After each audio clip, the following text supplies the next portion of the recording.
So today I wanted to talk about an exercise that we call submissive positions with massage. And sometimes this exercise is a little controversial because people relate it to or believe that it is the same as an exercise that's called the alpha roll, which is more about dominance and pressure than building trust, calmness, and relaxation. So my exercise is actually at the opposite end of the spectrum because it's more about creating calmness and creating trust and relaxation in the dog's mind than just applying dominant pressure and making them submit to us. So today we're going to do this exercise with Hera, and she's particularly interesting because she's a 1/4 wolf hybrid, and her mom was a husky wolf hybrid and her dad was a pit bull that jumped the fence. And she used to live in Northern California in the redwoods, and when she moved to downtown St. Louis, she developed a fearful anxiety based aggression, and she didn't like people outside of her family, and she didn't like other dogs, and she had I'm gonna get you before you get me mentality. So creating trust and warming Hera up to being a trusting, confident dog was a pretty interesting process, and to watch the transformation was incredible. And to remove anxiety or fear isn't something that you can do with force. So this is definitely an exercise that we employed in creating a trusting bond so that we could apply support in any type of a situation that she may have been stressed out in or wanting to react in to create the dog that you see here in front of me today. So the way that we're going to touch the dog is very important because certain ways of touch create a different state in the dog's mind. And what we want is a calm, relaxed state.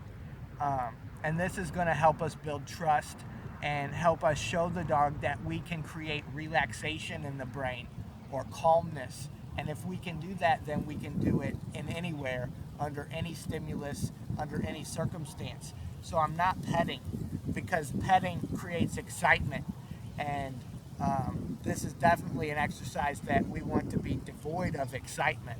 So this is all about relaxation. And the way that I'm touching is based on acupuncture, but I don't have to take a needle and poke her to stimulate the meridians in her nervous system and generate the same result.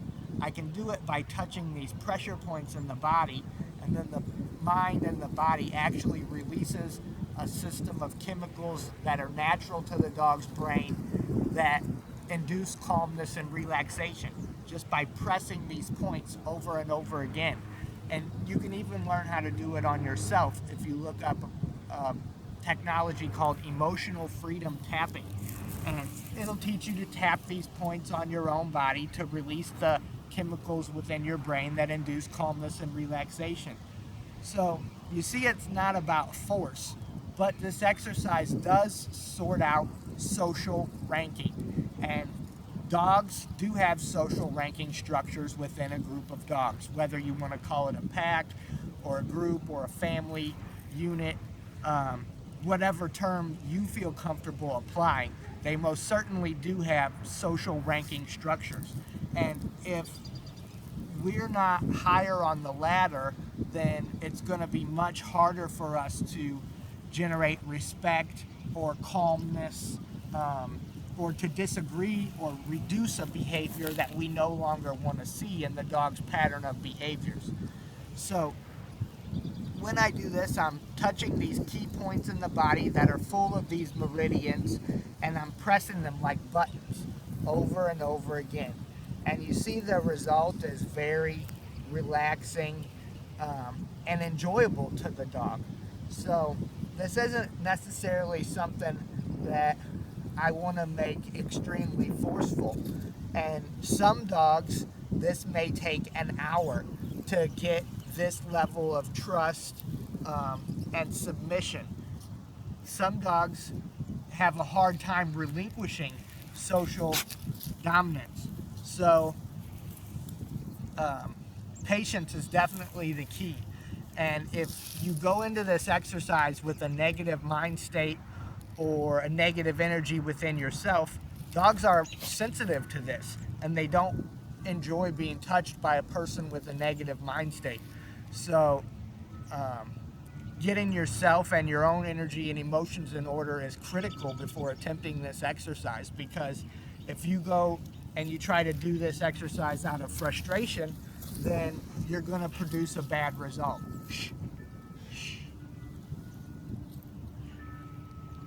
So sometimes they'll do what I call trying to be cute to get out of the exercise or disarm you or get their way. So I do disagree with that a little bit. And when I do, it's just how they would correct each other. And my hand is the mouth of another dog and my fingertips the teeth. And if they're to protest, it's a little bite. And you can couple that with whatever calming noise makes you feel assertive. And then once you get the relaxation, you go back into the acupressure type massaging and really work on making the dog melt. And my goal here is to be able to put them to sleep and have them enjoy this process, because this does a whole host of things that are beneficial to the dog. And releasing these chemicals in the brain, it's bond forming, it's trust building. And once again, if you can create relaxation in the dog's mind or calmness, then you can create it anywhere, under any circumstance. And this is how it gives you access to being able to create a balanced dog.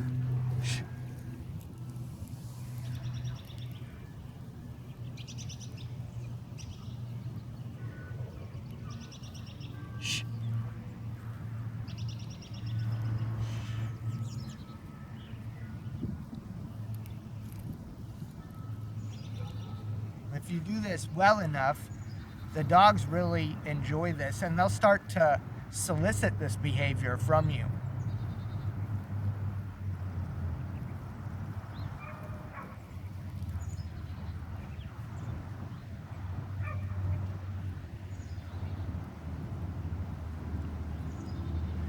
Another version of this would be a cradle and massage, to where we're actually cradling the dog's entire body with our legs. And something that you want to look out for while you're doing this is, I never want this exercise to represent fear. So if the tail ever goes tucked between the legs, I'm always going to remove it, because if we change the way the body is, we can change the way the mind is. And if she struggles or protests, I'm going to disagree with it. And I'm just going to hold her under the chin or grasp her on the chest, and again, make whatever noise makes you feel calming but assertive. So your noise may not be my noise. And then once I get the relaxation, I can go back into the massaging. This is also a good time to get the dog accustomed to being manipulated. This will help with grooming and vet visits, and any professional that has to help you examine your dog will be greatly appreciative. So I want to be able to touch the feet and spread the toes apart and look in the mouth and touch the teeth and look in the eyes and the ears.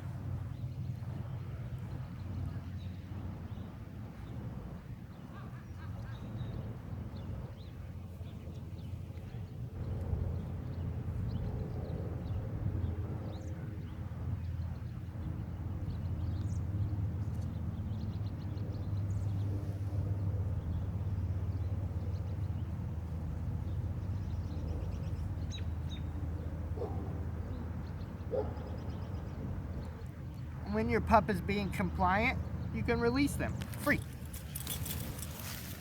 And you see, it produces a calm and relaxed state, and it doesn't create any resentment when done properly.